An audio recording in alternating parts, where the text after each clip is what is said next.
नमस्ते, आदाब। पसमानदा डेमोक्रेसी की इस खास पेशकश में आज हम मिल रहे हैं एक बहुत ही चर्चित पत्रकार जो न केवल अखबार के माध्यमों से जनता के बीच जाते हैं बल्कि गंभीर लेख और किताबों के माध्यम से अकादमिक दुनिया को भी हिलाए रखते हैं। आइए मिलते हैं। अभी हालिया प्रकाशित इनकी किताब सर की जननायक कर्पूरी ठाकुर, इनका नाम है संतोष सिंह और इंडियन एक्सप्रेस से जुड़े हुए हैं। बहुत सारे मुद्दों पे इनके लेख और संपादकीय आते रहते हैं। जनता सचेत होती है और सरकार डरती रहती है। सर, आपकी अभी जो किताब आई है ये कई मायनों में महत्वपूर्ण है। आप इसको तत्कालिक परिस्थितियों में रख के किन 3 बिंदुओं के तहत इसकी उपयोगिता को रेखांकित करना चाहेंगे? देखिए, अब 3 बिंदुओं पर उस तरह से मैंने नैरो डाउन करने की कोशिश नहीं की है, लेकिन मैं इतना बोल सकता हूँ आपको कि अभी के कंटेक्स्ट में जब समाजवाद के बारे में जो चर्चा हो रही है कि क्या सोशलिज्म टिक पाएगा, अभी जो क्या एज एन अल्टरनेटिव आइडियोलॉजी के रूप में can it stand the test of time, तो वो एक विमर्श।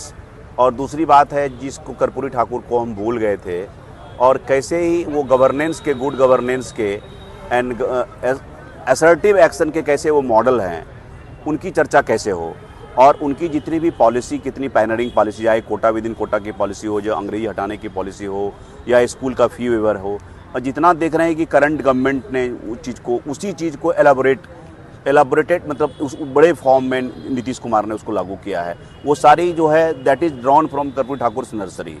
तो उस चीज़ को मैंने किया है और मैंने एक कंपेरेटिव स्टडी भी दिया है 4 चीफ मिनिस्टर के बीच में, डॉक्टर श्री कृष्ण सिंह, लालू प्रसाद, नीतीश कुमार एंड कर्पूरी ठाकुर के बीच में, जो करंट जनरेशन उसको समझ सके, उनका रिलेवेंस समझ सके और एक थोड़े से कंपैरिजन भी करे कि आप हर एक कंपैरिजन नहीं हो सकता है। आप क्रिकेटिंग एनालॉजी में बात करेंगे, क्लाइव लॉयड के टाइम में, विव रिचर्ड्स के टाइम में हम सचिन तेंदुलकर के टाइम को नहीं कर सकते हैं, लेकिन एक खास परिप्रेक्ष्य में आप देख सकते हैं कि किस किस चीफ मिनिस्टर के क्या क्या उनकी लास्टिंग लेगेसी क्या रही और कैसे अभी से हम उसको कनेक्ट कर सकते हैं। जी, 2-3 चीज़ें हैं सर। क्योंकि कर्पूरी ठाकुर की जब बात आती है तो बिहार में वर्गीकरण का सवाल उभर कर सामने आ जाता है। वर्गीकरण का, जो ओबीसी का वर्गीकरण है या फिर उसको देख के नीतीश कुमार ने बाद के दिनों में महादलित सब चीज़ किया। उसमें एक बहुत ही महत्वपूर्ण चीज़ है जो छुपा रहता है कि मुसलमानों के अंदर की जो पिछड़ी जातियाँ हैं, जिसको पसमानदा के नाम से जाना जाता है, ये अभी गरमाया हुआ है मुद्दा पूरे देश भर में।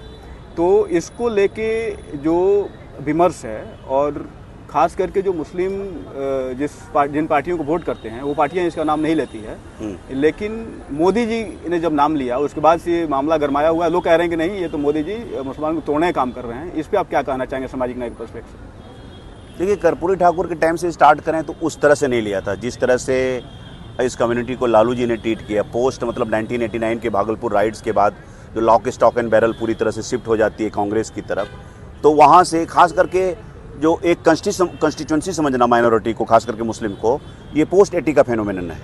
जब एक कांग्रेस को अपना जो बेस वोट था वो क्रैक होने लगा था, तो वहाँ एक उनकी संख्या बल से उन्होंने सोचा कि एक कंस्टिट्यूंसी हो सकती है।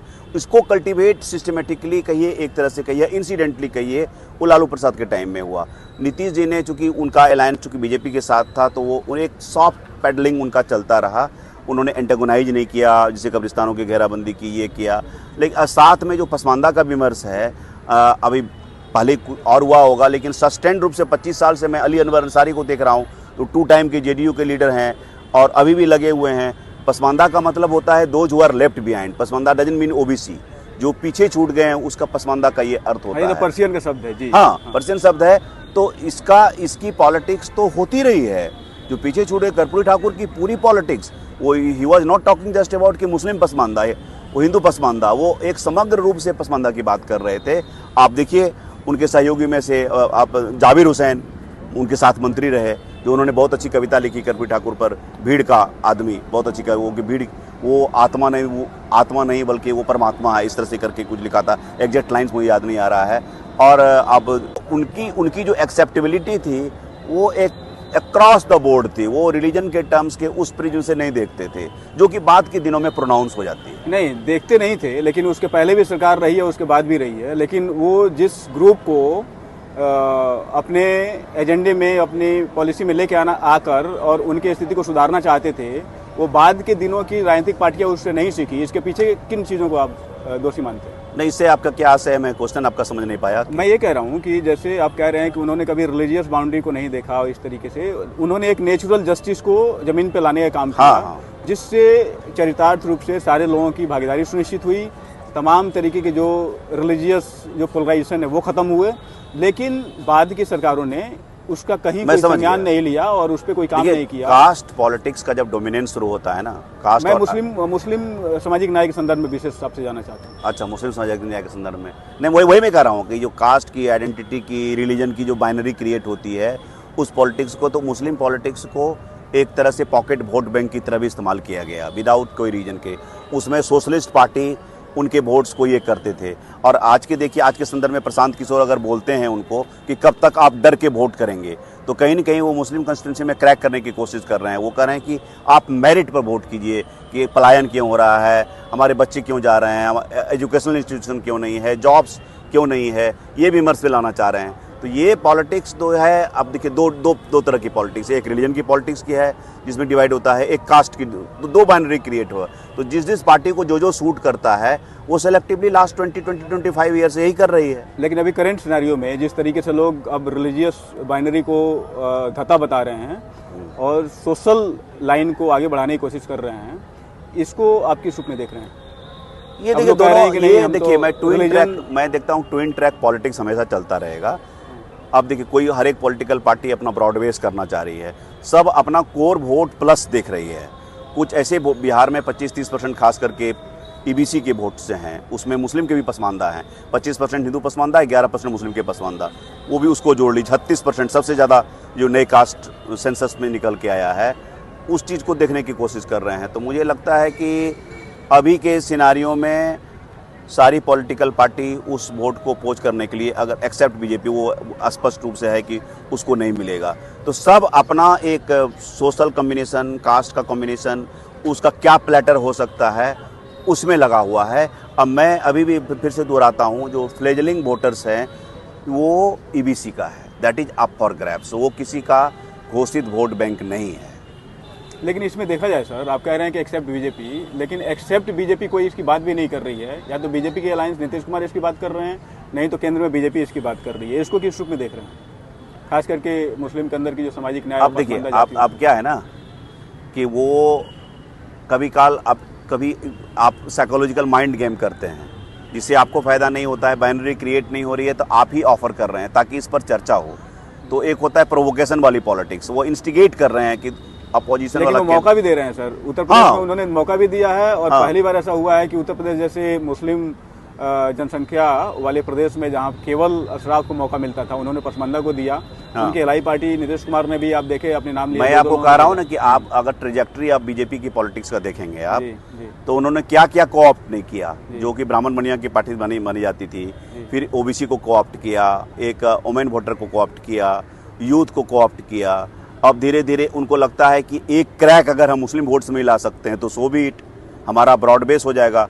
इससे बड़ी जीत, राजनीतिक जीत क्या हो सकती है? लेकिन सर, ये तो पॉलिटिकल स्टेटमेंट हुआ ना आपके हिसाब से, वो क्रैक करने की बात कर रहे हैं। लेकिन जो बेनिफिशियरी ग्रुप है वो तो कह रहा है कि अच्छी बात है, हमें मौका मिल रहा है। बेनिफिशियरी ग्रुप अगर कह रहा है हमको मौका मिल रहा है, अगर उनको रिप्रेजेंटेशन मिल रहा है, रिप्रेजेंटेशन पॉलिटिक्स चल रही है ना, उनको लग रहा है कि रिप्रेजेंटेशन हो रहा है, हमारे नाम को कोई मिसयूज लंबे समय से कर रहा था, ये पार्टी जिसको कि बदनाम किया लेकिन हमको कुछ दे रहा है। सब तो डिलीवरी वाली पॉलिटिक्स में विश्वास करता है ना, एस्पिरेशनल पॉलिटिक्स में। जी जी जी।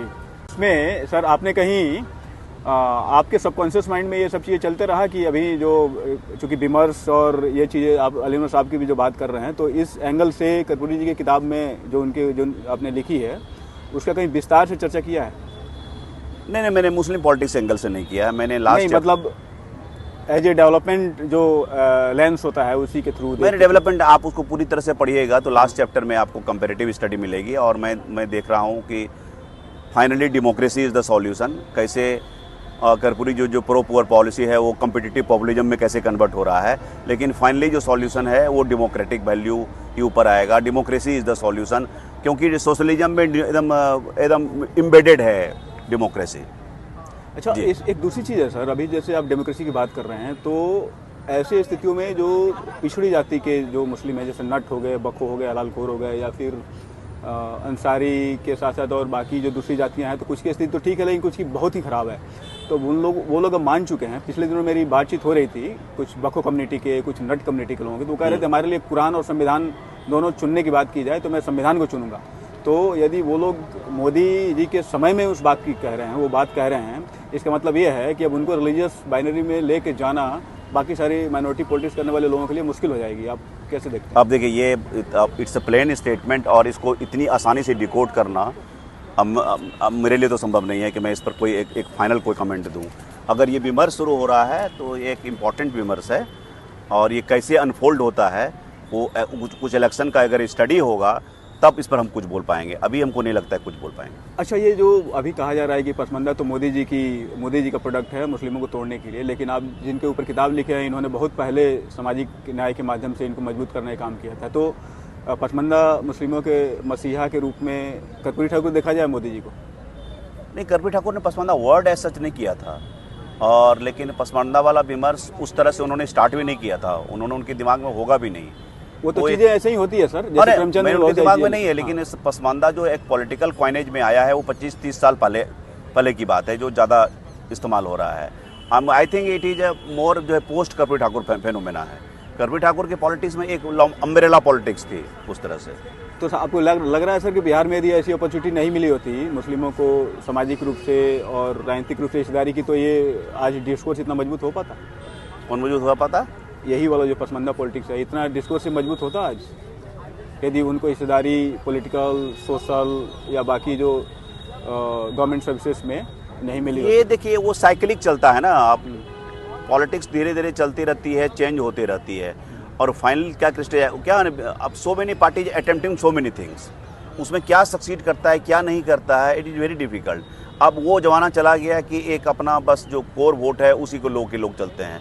राजद जैसी पार्टियां भी सब जानता है कि मुस्लिम यादव की उनको वोट देता है, उसके अलावा जितना लोग है वो प्रयास करते हैं कि अपर कास्ट का भी मिले, ईबीसी का मिले और लोगों का वोट मिले, और भी सारी पार्टियां इस तरह से सोचती है।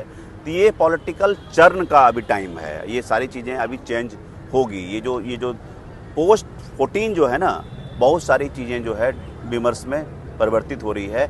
आप जो चर्चा कर रहे हैं उसी विमर्श का ये कंटिन्यूएशन है। ये अभी देखा जाए सर तो बिहार में, चूँकि बिहार केंद्रित है तो इसलिए हम इस पर थोड़ा फोकस भी कर रहे हैं, ताकि बाकी जो दर्शक जो इन चीज़ों से उलझे हुए हैं, तो एक आप जैसे सुलझे व्यक्ति जो पत्रकार भी हैं, एकेडमिशियन भी हैं, राइटर भी हैं, कवि भी हैं, एक व्यक्ति और कई सारे हस्ताक्षर हैं उनके, तो इसलिए हम इस सब मुद्दों पे बात कर रहे हैं। तो आपको क्या ये लग रहा है सर कि अभी जिस तरीके से पिछड़ा पसमानदा, अभी एक देखें एजाज अली साहब हैं पटना में जो दलित मुस्लिम की बात करते हैं, तो उनका कहीं मैं वीडियो देखा हूँ, ऐसे ही मतलब आपका एक एक्सपर्ट कमेंट जानना चाह रहा हूँ ताकि दर्शकों को ये क्लियरिटी हो। तो वो सीधा कहते हैं कि हमारे लिए ना कोई दुश्मन है ना हमारा कोई दोस्त है, और वो बहुत दिन से वो अपने आप को कहते भी हैं कि 93-94 से वो अपना संगठन चला रहे हैं, और इस माध्यम से वो मुस्लिम समाज के जो सबसे हाशिए पर जीने वाली जातियाँ हैं, जो दलितों के से भी खराब जिनकी स्थिति है, उनके लिए वो काम करते हैं। तो आपको क्या लग रहा है सर कि उनका जो मुहिम है वो पैरेलल बाकी जो सामाजिक संगठन है उसके काम कर रहा है? आपको बदलाव दिख रहा है ये सब चीज़ें? नहीं, ये तो मांग है ना, सिर्फ वही मांग नहीं कर रहे हैं। बहुत सारे दिल्ली में भी बहुत सारे लोग हैं जो क्रिश्चियन के लिए दलित का स्टेटस चाह रहे हैं, गरीब क्रिश्चियंस के लिए। अब कॉन्स्टिट्यूशन में तो अलाउ नहीं है, कॉन्स्टिट्यूशन में ईबीसी तक है जी, दलित का शेड्यूल कास्ट का स्टेटस जो है वो नहीं है। जब तक इसमें कॉन्स्टिट्यूशन का अमेंडमेंट नहीं आएगा तब तक इसमें कुछ नहीं हो सकता है। हाँ, आप एज ए प्रेशर ग्रुप के रूप में आप काम कर सकते हैं। लेकिन इस गवर्नमेंट ने तो सर ये केजरीवाल कृष्ण आयोग भी बना दिया है। अब ठीक है, आयोग की क्या स्टडी होती है, आयोग की रिकमेंडेशन कितने इम्प्लीमेंट होते हैं, बहुत सारी बातें जो है वो पॉलिटिकल पोस्टरिंग भी तो हो सकती है ना। अनलेस जब तक वो इम्प्लीमेंट नहीं, कितने आयोग बने, उसके इम्प्लीमेंटेशन का क्या स्टेटस है, वो आयोग के स्टेटस आप छोड़ दीजिए। कालकर कमीशन का क्या हुआ था, तो ये क्या स्टेटस है। मतलब ठीक है, अब मैं ये कह रहा हूँ ना कि चर्न का अभी टाइम है, उसमें ये सारी चीज़ें होगी। सब देखिए होता क्या है ना कि आप क्रिकेटिंग एनालॉजी में कहें कि ईडन गार्डन बहुत अच्छा खेल रहे हैं, तो ये लोग पर्थ में भी ट्राई कर रहे हैं, वेस्ट इंडीज में कैरेबियन आइलैंड में जाके खेल रहे हैं, सब कुछ अटेम्प्ट कर रहा है। अब ना कॉन्ग्लोमरेट टाइप का अब पॉलिटिक्स चल रहा है, अभी माइंड गेम चल रहा है एक तरह से कहिए तो आप जी। चलते चलते इस पुस्तक में क्या ऐसी नई चीज़ें हैं जो लोगों ने बायोग्राफी लिखते हुए अभी तक उस पर ध्यान नहीं दिया था, आपने इसमें एक्सपेरिमेंट किया है? अब एक राइटर को ये बोलना कि इसमें क्या नई चीज़ें हैं, मेरे लिए तो बहुत सारी बातें नहीं है। मैंने कर्पूरी ठाकुर का जो अनछुआ पहलू था, कर्पूरी ठाकुर एक फ्रीडम फाइटर के रूप में, एक सोशलिस्ट के रूप में, एक किसान नेता के रूप में, एक विपक्ष में कैसे नेता हो बनने के पहले, एक जो सोशलिस्ट मूवमेंट का जो एक स्टार्ट होता है उसको सरकार बली बनती है 67 में, उसमें वो कैसे आते हैं, कैसे वो चेंज करते हैं अंग्रेजी हटा करके, कैसे वो पायनियर बनते हैं कोटा पॉलिटिक्स के, और कैसे उन्हीं के टाइम में जो है एक उनको ईबीसी का टैग लगता है। तो कर्पूरी ठाकुर के इतने सेट्स हैं, वो उसकी चर्चा नहीं हुई थी। कर्पूरी ठाकुर का मतलब पहले समझते थे कि वो आदमी जिसने अंग्रेजी हटाया था और जिसने रिजर्वेशन में कोटा विद कोटा लाया था। तो मैंने उनको ब्रॉड कैनवास पर डिस्कस करने की कोशिश की है जी। अच्छा सर, एक चीज़, चूँकि अब उन्हीं पर आप फोकस कर रहे हैं, तो एक तरफ तो कर्पूरी ठाकुर का नाम सामाजिक न्याय के मसीहा के रूप में लिया जाता है, लेकिन उनके जो चेले हैं, खास करके, मैं नाम किसी का रखना नहीं चाहूँगा, आप चाहें तो ले सकते हैं, कुछ आपके पास उदाहरण हो तो, वो लोग इनके नाम को लेके या फिर इनके आइडिया को लेके आगे प्रोवेट करते हुए नहीं नजर आते हैं, बल्कि अब तो लोहिया के भी आइडिया को लेके आगे नहीं बढ़ रहे हैं। तो ये इनकी इस पॉलिटिक्स को किस रूप में आप देखते हैं? अपॉर्चुनिज्म की पॉलिटिक्स कहेंगे और क्या कहेंगे। अब आप सोशलिस्ट आइडियोलॉजी को कितने लोग मानते हैं? आप कैसे कहेंगे कितने कितने सोशलिस्ट थे? जितने भी उनके चेले थे, आधा से लोग तो डायनास्ट हैं, सब अपने बच्चों को प्रमोट किया है, चाहे वो लालू जी हों, मुलायम सिंह हों, चाहे आप नाम लेने में क्या है, रामविलास पासवान हो, चाहे वो चरण सिंह की फैमिली हो, जो जोटाला की फैमिली हो, साउथ में गौड़ा की फैमिली हो, तो सब तो डायनास्टिक रूल में कन्वर्ट होगा। सोशलिज्म कहाँ है? तो वो तो आप नाम चल रहे हैं, आधे लोग तो डिफाइन नहीं कर पाएंगे सोशलिज्म क्या है और लोहिया क्या चाहते थे। तो आइडियोलॉजी वाली पॉलिटिक्स कहाँ हो रही है? आप पहले भी उस पूरी तरह से तो नहीं होती थी, तो हमेशा देखिए पावर पॉलिटिक्स होती है, सरकार बनाने की पॉलिटिक्स होती है। जब जनसंघ के साथ आया तो क्या आइडियोलॉजी था सोशलिस्ट पॉलिटिक्स का? तो वो भी आप कहेंगे क्रिटिक। वो लोग लॉन्ग टर्म में ये नहीं सोचते हैं, वो इवेंचुअली किसी पॉलिटिकल पार्टी का लक्ष्य होता है, और उसके बीच में अगर आइडियोलॉजी आपकी सूट कर गई तो बहुत अच्छी, नहीं तो कोई बात नहीं। धन्यवाद।